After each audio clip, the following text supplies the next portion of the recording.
السلام علیکم ورحمۃ اللہ وبرکاتہ۔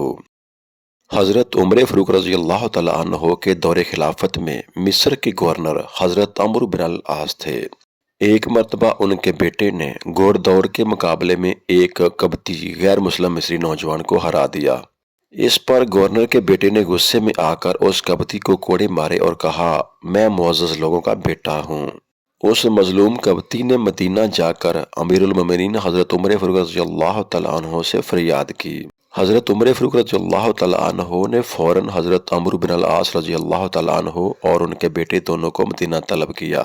جب وہ حاضر ہوئے تو حضرت عمر فاروق رضی اللہ تعالیٰ عنہ نے وہی کوڑا مظلوم قبطی کے ہاتھ میں دیا اور فرمایا، مارو جس طرح اس نے تمہیں مارا تھا۔ قبطی نے بدلہ لے لیا۔ پھر حضرت عمر فاروق رضی اللہ تعالیٰ عنہ نے گورنر کے بیٹے سے مخاطب ہو کر وہ تاریخی جملہ فرمایا، تم نے لوگوں کو کب سے غلام بنا لیا، حالانکہ ان کی ماؤں نے انہیں آزاد جنا ہے۔ یہ سن کر سب پر لرزہ طاری ہو گیا۔ اس واقعے نے ثابت کر دیا کہ حضرت عمر فاروق رضی اللہ تعالیٰ عنہ کے نزدیک قانون سب کے لیے برابر تھا، چاہے وہ گورنر کا بیٹا ہی کیوں نہ ہو اور مظلوم چاہے غیر مسلم ہی کیوں نہ ہو۔